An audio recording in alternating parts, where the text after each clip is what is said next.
Friends, this is Honda eu30is. We can remove the inverter board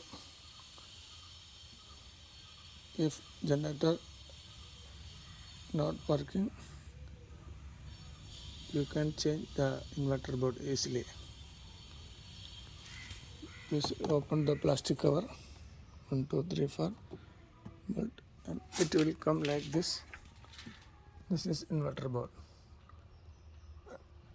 Open the screw 1, 2, 3, 4 and earth wire also and remove the cover. It will come like this. And open this, remove the screw. It will come like this. And remove the backside covers or wires. All wire will come. This also connected. This remove all wire connection and you can take it easily. Now you can fix this one here.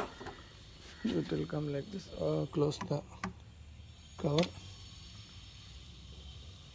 and the earthing also connection and connect the plastic cover. Now you can run it easily.